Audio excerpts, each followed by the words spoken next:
Do you ever feel like you're juggling a million versions of yourself and still dropping the ball?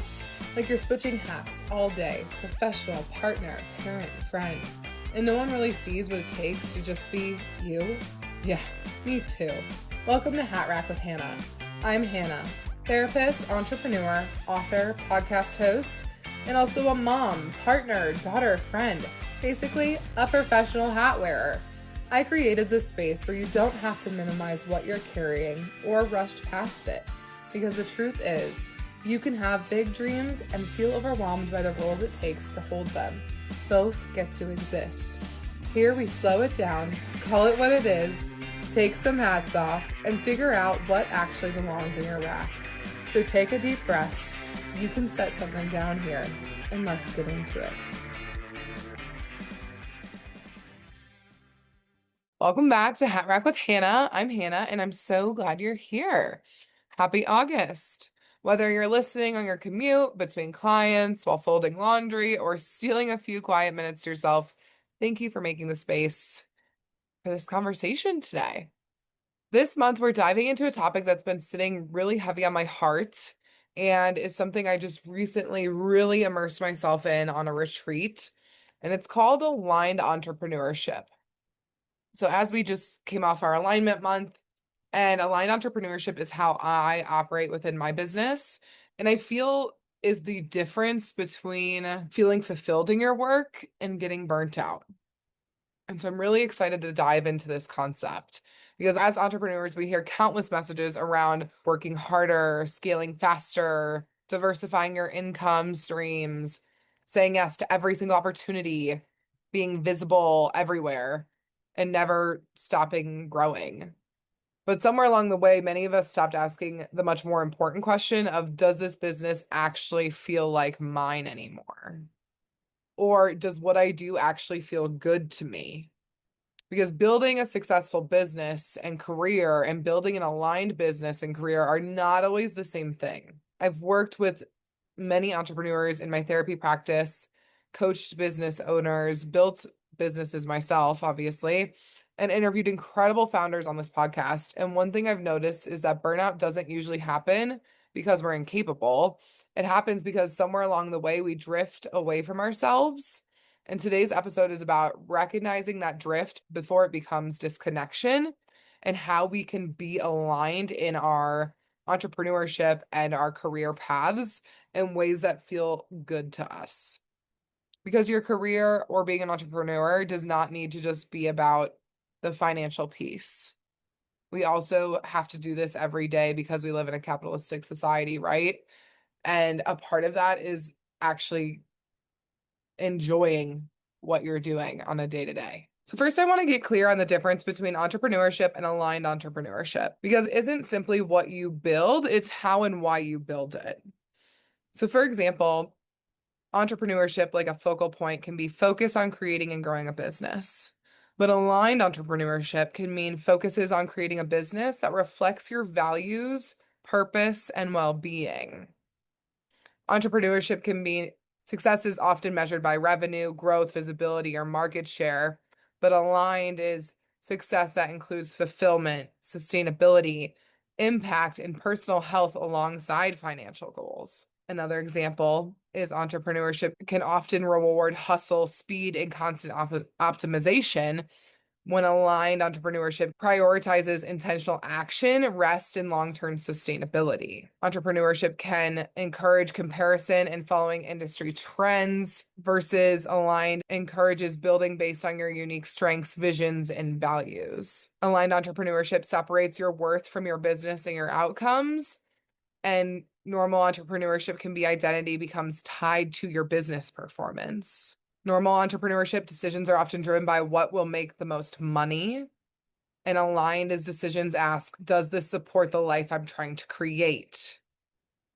Normal is growth may come at the expense of relationships or health, and aligned is growth is designed to coexist with relationships, health, and personal values. So entrepreneurship asks, what am I problem solving? How do I grow? How do I increase revenue? How do I scale? But aligned entrepreneurship asks, what kind of life do I want this business to support? Am I building from purpose or fear? Does this opportunity fit in my values? Is my nervous system paying the price for my success? And who am I becoming while building this business? The biggest differentiator is that traditional entrepreneurship often assumes that if the business succeeds, your life will eventually fall into place. But aligned entrepreneurship starts from the opposite belief. You build a life first, then build a business that supports it. Rather than sacrificing your well being now for a future version of success, aligned entrepreneurship asks whether your current way of working already reflects the life you're hoping to create. Another way to summarize this is entrepreneurship teaches you how to build a successful business, but aligned entrepreneurship teaches you how to build a successful life and then create a business that supports it. Aligned asks whether your success is costing you the very life you were trying to create in the first place. And this distinction resonates especially with healers, therapists, parents, and purpose-driven entrepreneurs who want businesses that are not only financially sustainable, but also emotionally and personally sustainable. With these differences, we often find places where entrepreneurship can call us away from ourselves and we can find the misalignments there. One of the biggest misconceptions about entrepreneurship is that once you become your own boss, you finally have freedom. I love and I remember thinking this too. And in many ways, you do, and you should. But you get to create your own schedule, you get to choose your own clients, you get to build something meaningful. But entrepreneurship also introduces something most people don't expect, which is unlimited opportunity. There's no boss telling you when to stop working. Work never truly ends. There's always another email, launch, social media trend, certification, networking event, client inquiry, or another idea. So the finish line just keeps moving away from us, right? I think too, specifically niched into the space of being a woman or a female entrepreneur, we also have this internal push and pressure that is way more than anyone will ever put on us. But there's this pressure to succeed in a way that is defined by others instead of ourselves. And so it's just that internalized pressure that we have to be like leaning into urgency culture and responding all the time, being there for everyone, right? Very similar to our other roles that we hold and hats that we wear in our normal life, but it doesn't mean it serves us. And then we tap into the emotional side of owning a business and we realize that it's not just logistical, that it is actually deeply emotional, that every offer can feel personal and every no can feel like rejection. Every slow month can trigger fear and scarcity mindset. Every comparison can make you question your worth. Because unlike many careers, your business often feels intertwined with your identity. And you don't just own the business, you are the business, which means when the business feels uncertain, you often feel uncertain. I just facilitated at a retreat in Keystone, Colorado. Phenomenal with the amazing Abby. I will attach her info here for credit for this conversation. What I did at this retreat to facilitate was I helped participants work on their shadow work and their work that they need to do in order to clear blockages to be the most successful business owner that they define that to be in their journeys of entrepreneurship. So a big space that I work on a daily basis that I am stepping way more into because it just fills my soul is helping entrepreneurs detangle why I have financially, like, why do I have financial scarcity mindset? Why, when someone rejects that offer, am I totally triggered? Because we don't think about how emotionally attached we actually are. And all of our life, we've been taught that your career defines who you are. So when you are wearing a different hat, or you're being a stay-at-home mom, for example, or wearing another hat in your career, and you are taught that like how successful you are in your career or how successful you are in your role defines who you are, then we're going to take everything personally.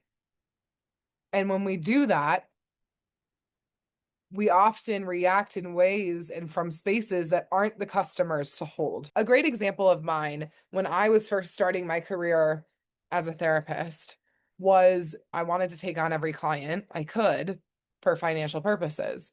But what I really learned is every client is not a fit for me, and I am not a fit for every client. And so I was trying to make things work that were not within my scope or didn't feel aligned with me. I remember taking a very challenging client and we just kept hitting heads. And I was like, why am I doing this? It's my business and I get to choose who I work with. And this client doesn't serve me. And if they're not serving me, then I'm not serving them to the best of my capabilities. And what I came to the conclusion of was this was much deeper work of where in my life I had also felt rejected and the people pleasing qualities that I had learned as a woman and as just through my familial dynamics of I have to please everyone. I have to be everyone's everything. You can't just reject a client. When in reality, for me, that is how I niched down and how I work with clients that serve and fuel me, right? And so I help business owners detach these things to clear blockages in order to be their most successful selves. And on this retreat, I got to facilitate that work and it just fueled my entire soul. And I'm going to be launching some new masterminds around it and offerings around it. So if this feels like you, DM me.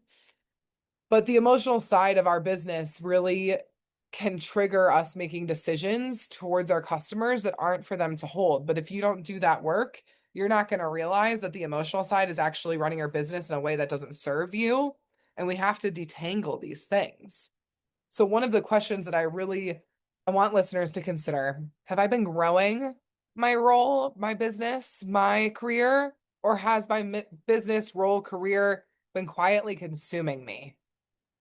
So deepening and the points of, is this fueling me or is this depleting me?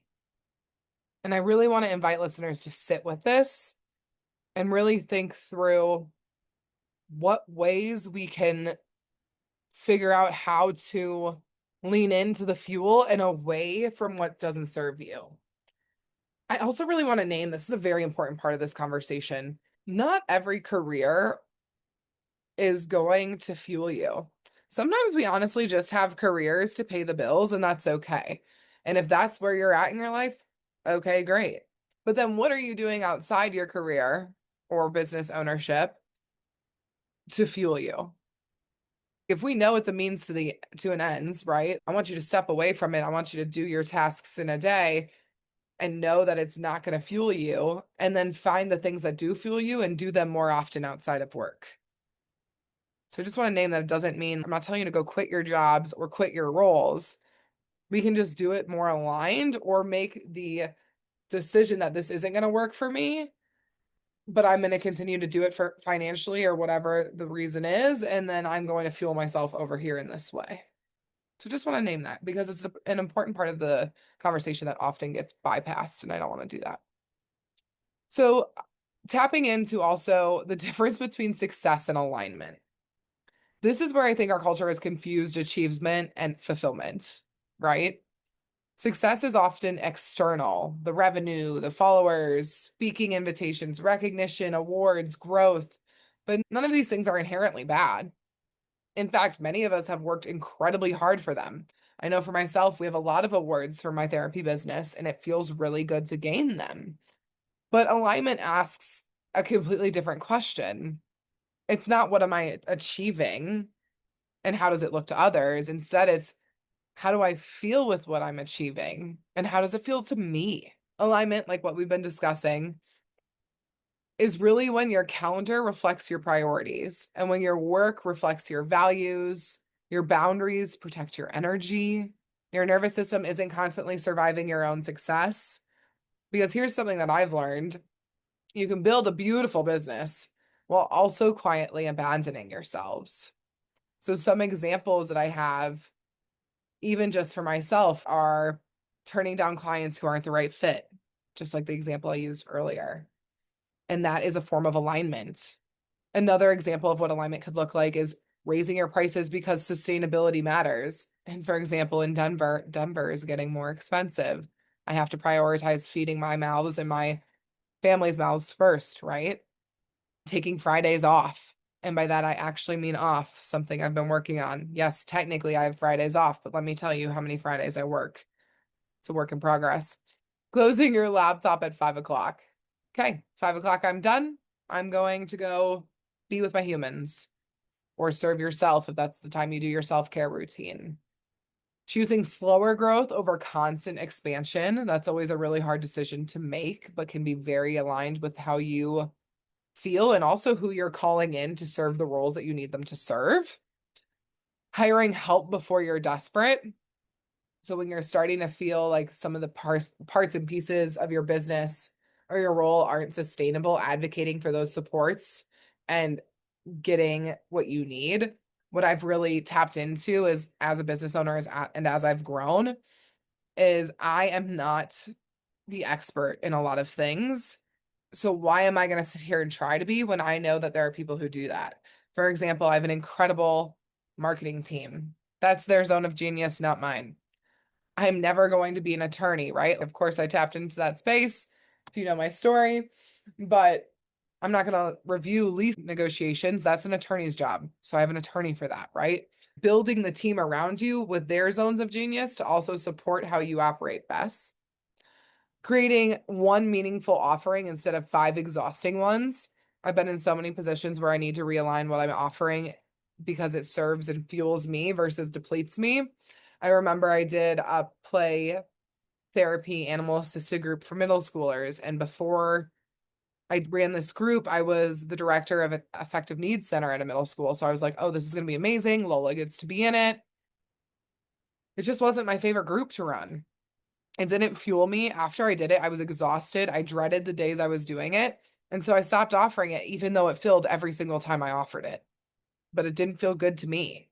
It also didn't feel good to Lola. She got to the point where she was hiding under the table. She hated it. So not a group to do that with. But I run a suicide grief group a few times a year. And Lola and I love it. And we leave it feeling fueled. And she interacts the entire time. And that's the difference in seeing alignment for her too and myself. And these aren't business strategies, right? They're nervous system strategies. And we have to have business strategies and nervous system strategies to have a successful business or be successful in your role or your career. How do we weave in both in order to have success with your nervous system and success that you define in your business strategy? When you're feeling a sticky spot for your nervous system in your business or in your role or your career, I want you to ask yourself, is this mine to work through or is this someone else's? Because we often project what's ours onto an issue or situation that arises, and our nervous system often responds before our brain does. For example, let's say you missed an email and it was a really important email, and then all of a sudden people are pressuring you, or can't believe you missed that email and you have a client issue now. Our body is going to respond to that because urgency culture tells us we have to. But what if we took a step back and realized, okay, from a space of an aligned nervous system and a regulated nervous system, how do I need to change my reaction? Is my reaction warranted? Is my reaction based in trauma, fear, scarcity mindset, people pleasing mindset? And really evaluate where your reaction is coming from and if it serves you or not. Most of the time, if we're reacting to that email that I just referred to, right?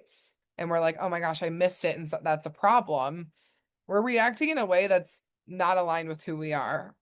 We're just reacting instead of thinking and then reacting. So also 9 times out of 10, you're not giving the response that's even helpful or warranted. You're just reacting. So make sure that you're stopping just quick reactions and instead thinking before you respond or evaluating, okay, is this even a crisis? Most of the time it's not. So you can take a minute to reflect and think on it. There are many hidden ways that entrepreneurs abandon themselves within building a business. I don't think self-abandonment usually happens dramatically, but it happens with one tiny decision at a time. You're answering an email during dinner. You're working on the weekends or saying, I'm just going to check this real quick, and then you're missing something somewhere else. You're saying yes because you're afraid they'll never ask again. You keep lowering your prices, and then it's to your detriment because then you're having trouble paying bills. You over deliver. I have clients all the time who don't respect a time boundary, right? And then I'm stuck being late for my next client. And I try very hard to be on time, but it's very difficult with some clients. For example, you apologize for your boundaries. You stay available because being needed feels safer than disappointing someone. And eventually you wake up wondering why your dream business feels so heavy. And it's because we're abandoning ourselves in very small ways, but over time it means big differences. This often happens when we're people pleasing, when we're having perfectionism, when we're comparing ourselves to one another, when we're having scarcity mindset, specifically financially, but also in other ways. The fear of being forgotten or not known enough, the fear of being judged, fear of slowing down means falling behind. That one's a difficult one. These aren't business problems, they're human experiences, and entrepreneurship simply amplifies them. So we need to name that and work through the amplified pieces in order to better align our nervous system with the strategies that we are bringing into our business. So, some personal reflection questions that we can ask ourselves to see where we're abandoning ourselves in our business can be: where have I confused accessibility with value? Where have I mistaken exhaustion for commitment? Who taught me that being constantly available made me successful? That question brings a lot of work behind it, personal work, and it can really help you understand where you're projecting what is not others onto them. That is actually your work to do. So I would love for y'all to really reflect in those. I want to name in these common patterns of self-abandonment. When you start to find them, like a really good example that I have is I just changed my therapy client schedule. I wanted to be home early so I could do bedtime with my girl. And I took my 5 to 6 slot on Mondays and my 6 to 7 slot on Thursdays, and I closed them so I could be home with my baby girl. And that is what I needed to do for me. Has it caused me stress and anxiety, like moving people around? Yeah, but I know I needed to do it for me. And at the end of the day, it honestly causes me less stress being home with her. And so it's also evaluating your needs based on your offerings and allowing people to be disappointed. People's disappointment isn't for you to hold. That's theirs, and you still need to set the boundary. But it's just those small things. And sometimes when I have to fill people in, I'll be like, oh, I have this spot. And I have to remind myself, no, you don't. You actually don't have that spot. You're going home. So much so to where I was struggling with it so bad, I started booking an appointment for myself at 5:30 on Mondays that I have to leave at 5 o'clock for. So I can't do that. Thursday's a little different. It's the last day of the week for me, so I'm easier to get out of the office, right? But just finding those areas where you're abandoning yourself and reclaiming them. Like I named before, your nervous system is part of your business strategy. We spend so much time talking about marketing strategies, sale funnels, branding, SEO, content calendars, but very little time talking about your nervous system that's trying to hold all of it. Your nervous system determines how you make decisions, how you respond to conflict, whether you freeze before launching, whether you undercharge clients, whether you avoid visibility, whether you overwork, whether you rest. All of these things are so important. For example, we have the same nervous responses in entrepreneurship that we do with trauma: fight, flight, freeze, fawn, right? And when entrepreneurs are in survival mode, they might, in fight phase, like overwork, control every detail, micromanage. When we're in flight phase, we might always chase the next opportunity, never feeling satisfied, constantly pivoting before something's fully fleshed out. We might also freeze, like procrastinate, avoid marketing, or delay launches, or feeling stuck despite having ideas. Or we might even fawn, discounting prices, overcommitment, over-explaining, saying yes to everybody. This isn't laziness, it's protection. And we need to name that this protection is something that we can work through in our shadow work in the therapeutic journey of entrepreneurship. But if we don't know that it's there, oftentimes we're projecting it onto our clients, and that doesn't serve you ever. The nervous system has such a substantial role in your business strategy and in your role management across every plane of your life. You don't have to have trauma to be in the survival stages. And oftentimes, entrepreneurship puts us in those survival stages because our business and our feelings are so deeply tied and wound together. So, how do we return to alignment once we've named places that we've misaligned, and realize that our business might not be serving us.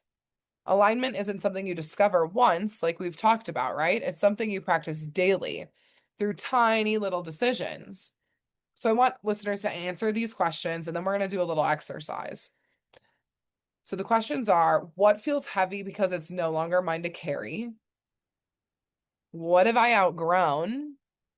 And what expectations am I still trying to meet? And I want you to apply that to the role you're in, the career you have, or the business that you operate, and see what comes to the surface for you. I then want you to do a values exercise. So I want to invite listeners to write down 5 business values, because oftentimes we drift from a business plan, if you even made one, right? Or why the hell we even started a business, or we're in our career, or we manage the role to begin with. So I want you to have 5 values and narrow them down. So an example of values can be like freedom, creativity, integrity, community, presence, service, learning, joy, curiosity, connection. And now I want you to look at your calendar after you have your 5 things and ask, does your week actually reflect those values? Because your calendar is often more honest than your intentions. Like I was saying earlier, right? I'd say my 5 o'clock on Mondays is taken, and I'd fill it every time. So I made the shift to have an appointment at 5:30 to where my ass has to be out of the office, honestly, by 4:55 to make that 5:30 appointment. And that reflects me getting home earlier. And it reflects me getting an appointment off my day on Fridays when Fridays are supposed to be my day off, right? That is a direct reflection of valuing me and time with my family that I put in my calendar. So we're assigning a logistical thing to something that we need for ourselves. Something I also want us to reflect in this week, when you look at your business or your career or the role that you hold, what is your definition of success? Because oftentimes we land on what the definition is, like making more revenue or gaining new clients, right? But we don't ever ask ourselves, what's our definition? Not the one in the review at the end of the year or the one that your partner gives when something goes awry, but what would you define you being successful with? So a question I want listeners to answer if they're feeling in this space is, what do I define as success in my role? And when you start to look through your calendar and have your calendar reflect what is actually aligning with you, go back to that definition, go back to those 5 values, and then realign your calendar in that way. Because how we define success and how someone who is in our lives defines it is very different. But I think it's a really helpful North Star, if you will, to have a definition of success along with those values in the exercise. So this is a gentle invitation. Maybe alignment this week isn't making 6 figures. Maybe it's taking lunch away from your laptop, leaving work on time, saying no to an opportunity that might feel good but might not logistically work, or vice versa. Taking one day completely off, deleting one obligation on your plate of the day, simplifying one process, delegating one task. Delegation can be hard for business owners, especially when perfection comes through, but it's a really good one to practice. Give that obligation to someone whose zone of genius it is, right? Simplify one process. Sometimes the most transformative business decision isn't adding something, it's actually removing something to make space for you and how you align. A big part of aligned entrepreneurship is also seeking support and advocating for yourself. Specifically, when you don't own your own business and you're in a career path or you're even in a role that's like parenting, right? We all need support. And part of that is naming other people's zones of genius and allowing them to support you. It can be really hard, but support doesn't mean weakness. It means allowing yourself to do what you're best at. And I just want to name that because a lot of the deep work that I do with entrepreneurs and people who are really in their career zones or in their roles, in the thick of their roles, honestly, forget that asking for help is also modeling for others. That's how we get our needs met. We think we have to be perfect or that we have to role model that you can't ask for help, but really it actually creates a community and cultivates the ability to be authentic and seek supports around you, which is really actually powerful, especially if you're running a team or running a household. Like, how powerful is that to teach others that asking for support is something that's not only rewarded, but accepted? I also want to name part of what we talked about in our alignment series is how alignment isn't easy, and neither is business ownership or being in a career role or being in a role that you hold. And so oftentimes when we're making aligned decisions, that doesn't always mean comfortable ones.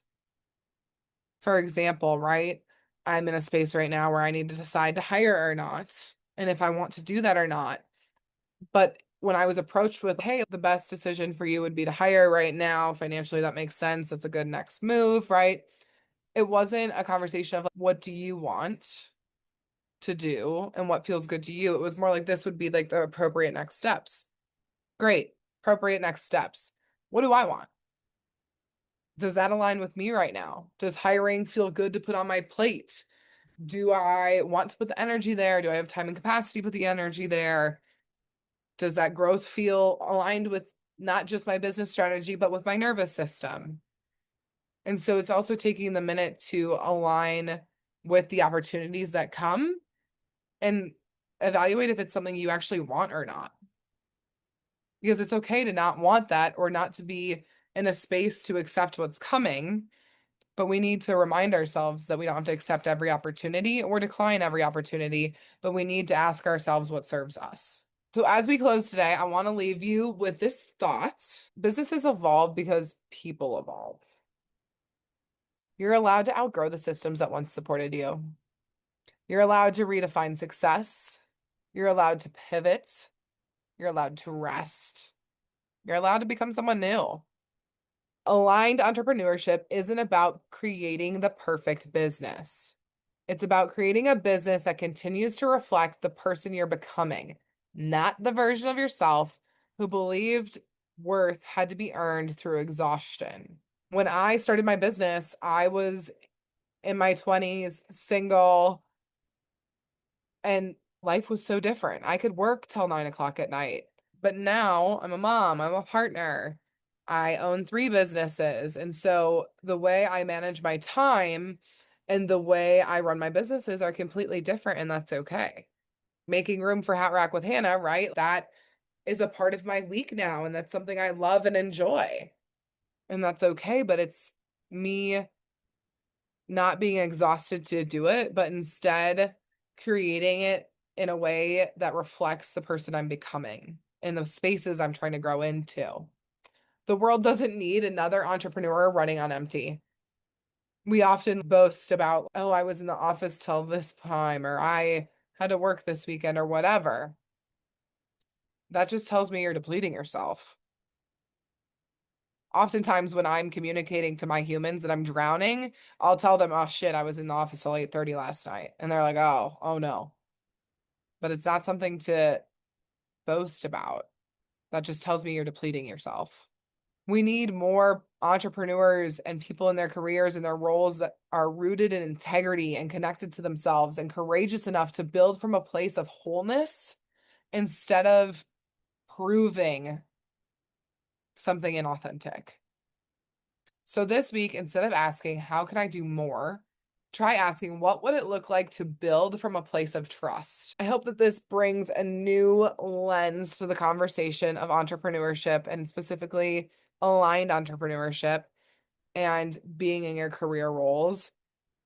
The interview that we have this week is amazing and reflects someone who's just so authentic and genuine and manages all the hats. And then because she manages all the hats, she also has shifted her business to align to serve her. And so I think it will be a really great guest to drive home this aligned entrepreneurship piece. If this episode resonated for you, I'd love for you to share it with another entrepreneur or career girly or someone who's deep in a role and who might need the reminder that success doesn't have to come at the expense of themselves. Until next time. Remember, you don't have to wear every hat at once. Sometimes the most aligned thing you can do is choose that one hat that truly belongs on your head today. Please share, DM me your thoughts, write a review. I appreciate y'all, and I will see you next week.